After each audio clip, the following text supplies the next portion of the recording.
Hello there, and welcome to 3Spoonies. We're your hosts, Karen, Jo, and Claire.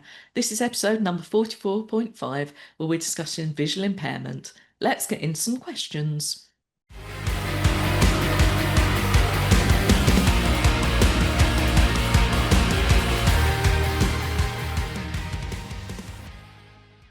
Are you drowning in admin?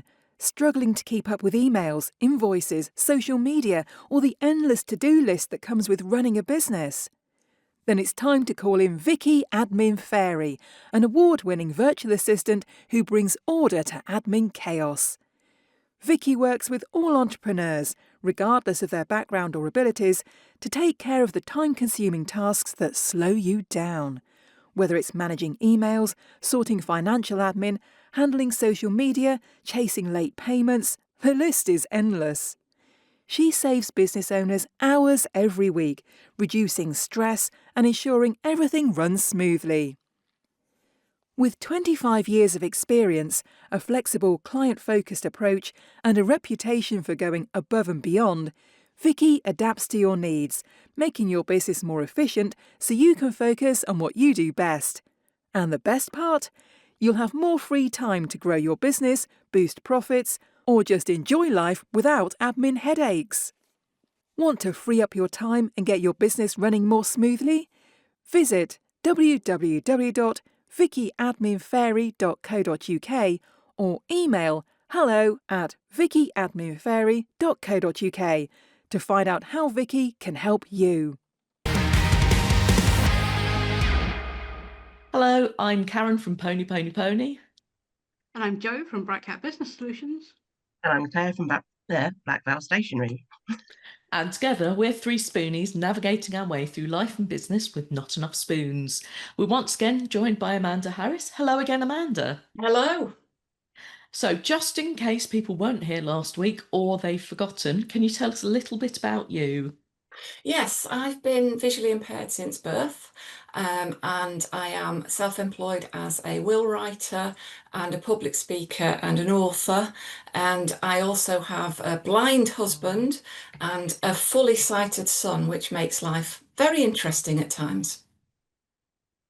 That seems reasonable. I think interesting is in itself quite an interesting word, isn't it? It is, yes. It covers a multitude of sins. True enough, true enough. I'm just going to pass over to Claire for the questions. Whoosh! Whoosh, incoming. So we have some fabulous questions. I presume Okay. well, I have read them. They are some good questions actually. That hopefully you'll be able to help us answer. Okay. So our first one is from Jess, and it says, "My lecturer says he owns the copyright on his lectures, so I'm not allowed to audio record or transcribe them. Is this discrimination, and is there a way around this?" I've not heard of that one before, to be honest. I mean, I'm not an expert on copyright, but I would imagine that if Jess, Yeah, if Jess. Jess recorded or transcribed them, but put somewhere in that recording or transcription that this was the copyright of the person that wrote it, that should get round it, because that gets round most things that you take from publications. I mean, I can't say that is discrimination or that is not discrimination, because that will be a matter for the courts. But it certainly would seem to be a reasonable adjustment that she could audio record lectures. I audio recorded lectures during my degree, and my friends learnt that actually they didn't all need to be present. They just needed to, the audio recorder just needed to be in the room, and then they could just all stay in bed. So I always did it. But I think if you, like with any source, if you name the source of those words, I would have said that would be the way around it.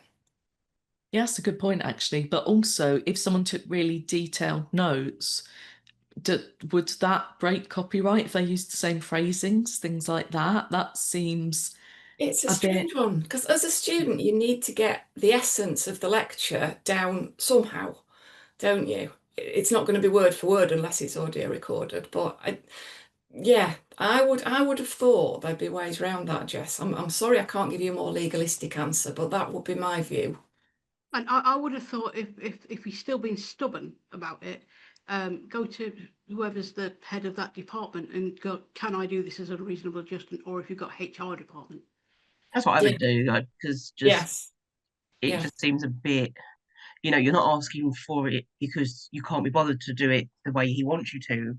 Is actually a need No. for it. So Yeah. Yeah, maybe ask the student union as well, because Yes. I can't imagine that people wouldn't be recording lectures, but also I don't think there's like a black market trade in lecture recordings. Like that, it's probably not going to be good enough quality for you to sell. Do you know what I mean? It yeah, seems, Yeah. some It, seedy underworld of lecturer recordings and yeah. No. see where my brain goes. It's terrible. Could be a way to get cheap Any, litigation. let's move on from that because that could go dark. So our next question is from Adrian, and he says, "My work contract says that I have to have a physical copy of my staff handbook. The issue is that it's hundreds of pages long, and for it to be big enough for me to see, it would have to be blown up to A2. I said to just send me an electronic file, which would be far more useful than a coffee table of paper, but they said that I need a physical copy. How do I make them see common sense?" I think saying you've got to have a physical copy is again not providing a reasonable adjustment. And the reason they could be saying that is that they might not have an electronic copy. It might not exist. Somebody might have to scan it in, and if it's hundreds of pages long, then that's a problem. So a practical way around it, I don't know if Adrian has a way of getting to physical print, whether that's a reader that would either enlarge it or would speak it, because I know I've got video magnifiers that enlarge things. My husband has readers where you actually pass them over the print and they speak the words. So either one or both of those things could potentially make it accessible. Yes, you could take it down the legal view and say, actually, that feels like discrimination. But if they physically don't have a means of getting it to you electronically, then that's just going to annoy them. You see, I do have a legal background, but I also like to see the practicalities in this. If it's hundreds of pages long and what you're asking them to do is scan hundreds of pages, which are potentially in a book, which makes it even harder to scan, then they're probably going to say no. So maybe this answer isn't going to be the one you want, Adrian, but maybe you need to find a way of accessing it. I mean, there are lots of organisations out there. There's Access to Work that provide all sorts of different readers, and they might be able to provide you with an electronic version of it. So you could potentially try and find a way around it that way. Yeah, when I was reading it out, I did think of your Ruby. Ruby would do it. If you didn't hear the last episode, Ruby is my video reader. She's great. She lives in my handbag. Yeah, she's not just a person that reads things to you, she is actually a No. device. Oh, that'd be better though. I'd like a person. Yeah. it Little might be in the person that long sits in your handbag. term, like when they do a future version, maybe have an electronic one, because the ability to control an F and look for the bit you need rather than flicking through, and especially if it's A2, that's chunky. That is a lot. Chunky's a word. Like, this is like a Yeah. tree. I Yeah, I mean, don't know where you'd put it. one thing I do if I've got, well, when I was at university, when I used to have to navigate massive textbooks, was that I would copy and enlarge the contents page so that I had all of the page numbers. And then Oh, And yeah. then I could get to whatever page it was and use my video reader on that without having to use the video reader on the contents page, particularly That's a really good idea. with So you're law just doing it books. for the Lovely, bits Yeah. that So you that's essentially that's what I need. used to do. Yeah. But that's just me, and everybody's needs are different and everybody's solutions are different. So, but that would be a couple of ideas. Yeah, and I'm sure if there's like different like foundations or places that can maybe help you out with a grant if funding's a bit of an issue or something, to Yes, help you get the exactly. device that you need to help And it you. depends whether you need large print or braille or it reading out audibly. Audibly is not so good if it's a really big book and you've got to get to the bit that you need, I would suggest. Mm. But there are organisations that could help. Yeah. definitely. Like, I mean, if you're in the Nottingham area, my site, Nottingham, are really good. There's also access to work. There's the RNIB. I haven't mentioned them yet because I'm not their biggest fan, but they are out there. And there's Action for Blind People as well. So there's all sorts of different organisations that can help with things like that. All links will be in the show notes because I've just made a note of them. I also feel like there should be a rant around the RNIB. The RNIB are brilliant if you are not working. They seem to assume that if you have a visual impairment, you are not working. So when my husband lost his sight and suddenly needed lots of different gadgets, they could have helped him to knit or sew, or read a magazine. They'd have taken him on various rambling trips during the day. It was all of this. And when he said, "No, I'm working," there was a bit of a space. Oh, right, you work full time, do you? And you're blind. Oh, now I Your think the kind attitude is, working. yeah, I know it's terrible, isn't it? It should not be allowed, really. And the equipment, I mean, my husband and I use lots of different gadgets and we get them from all sorts of different places.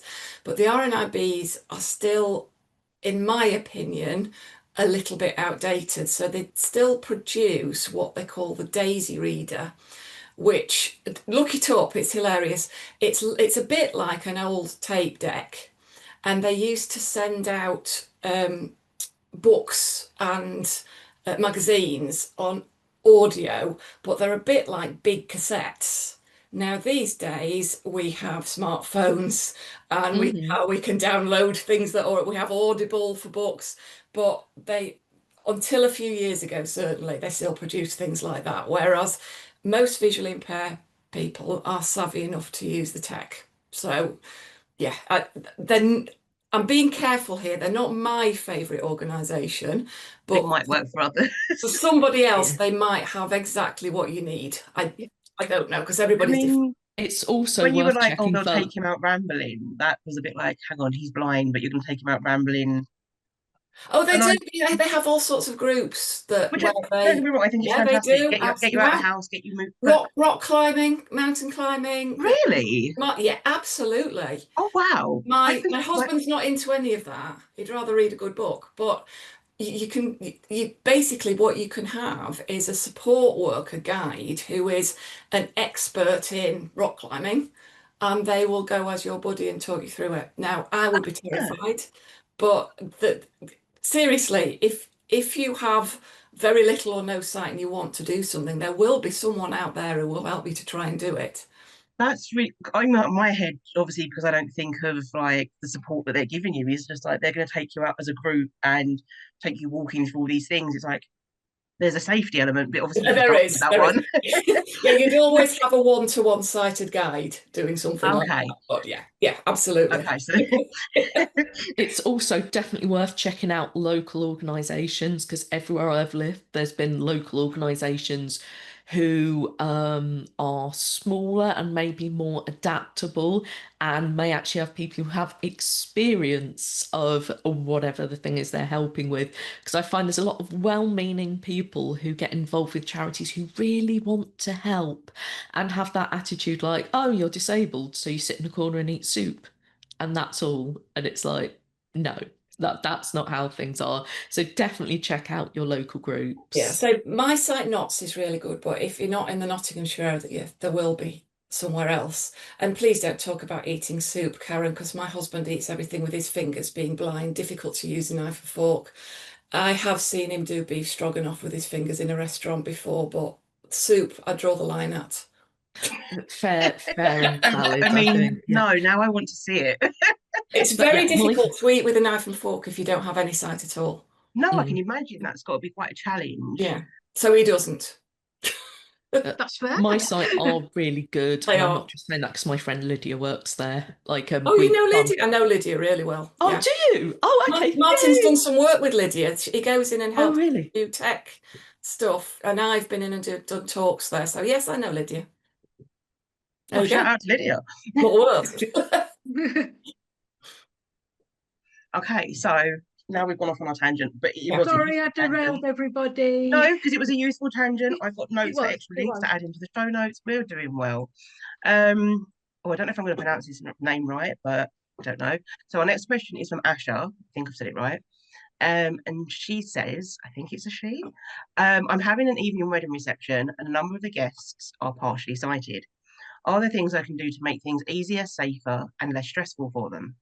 I have asked for specifics from everyone, but I've not had a lot of suggestions.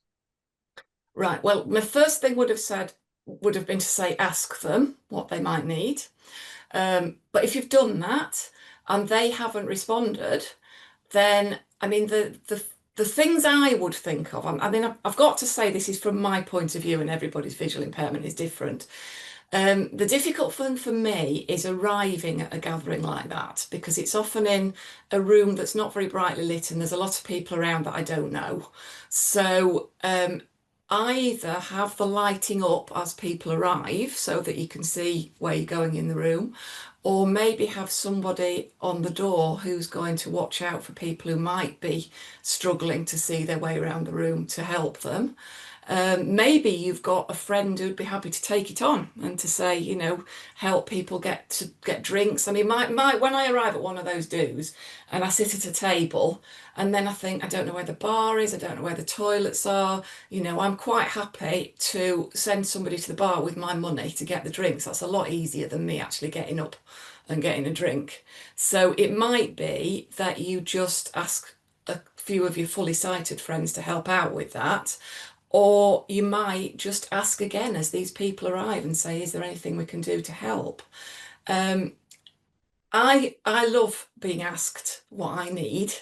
Some people don't like it, and some people don't have the confidence to actually say, you know, this is what I need. So if you think about the visual things, so maybe tell them where the facilities are, where the toilets are, offer and say, you know, would you like me to go and get your drink for you? Not pay for it, but physically go and get it. So it's all about asking questions because, but it's difficult if somebody doesn't give you a straight answer because then you end up assuming, and if you assume, you can often be wrong. So yeah, but if there are people, if it's your wedding reception, you are not going to be the one helping other people, but you could perhaps say to some of your friends, look out for the people who may be visually impaired and might be struggling and maybe offer some help. Yeah, that's a good answer for that. That kind of other than lighting and things like that, there's not a lot more you can really There do. I isn't. think. I mean, if there are things that need reading, like I mean, there aren't usually menus and things at wedding receptions. If there's a table plan, have somebody near the table plan to help people to find where they're going. That doesn't just help the blind people, it helps the blind drunk people as well. It That and the does. Yeah. stairs you mentioned last week, because where was it we Stairs. stayed, Joe, that there were no edges to the stairs and the carpet was the most bizarre pattern you've ever seen. And I have really poor depth perception. I just looked at the stairs and went, I'm going in the lift. Yeah, yeah. There's no hope. I mean, I can stand at the top of the flight of steps, particularly concrete steps if they're not marked, Mm. and my brain will tell me it's flat. My eyes will be going, I'm not quite sure about that, but my brain will be going, it's all great, it's fine, walk. So Wow. I look to either side to see if there's a handrail, because that's a bit of a giveaway. If I have my husband with me, I'll ask him to use his cane and find them for me. But if you know in the venue there are some particularly difficult to see or difficult to navigate stairs, then people might need help with that or pointing towards the lifts. Yeah, that's a good one for that. Yeah. Definitely. But yeah, that is all of our questions. So thank you very much. No And I will pass problem. you back to Karen. So we have reached the end. Is there anything you'd like to plug, Amanda? Well, for those of you who weren't listening last week, how very dare you? I'm going to plug my book, which is called She Will Never, Achieving My Vision with a Visual Impairment. I'm going to try and get it unshiny, which is available on Amazon as print, Kindle, and audiobook read by me. I mean, when somebody had to read it, I thought it's got to be a strong Yorkshire woman, but Judy Dench didn't answer, so I did it Oh, myself. rude. And How dare also, she? and also I do talks to local groups within Nottinghamshire about visual impairment. I try and put my own humorous spin on it.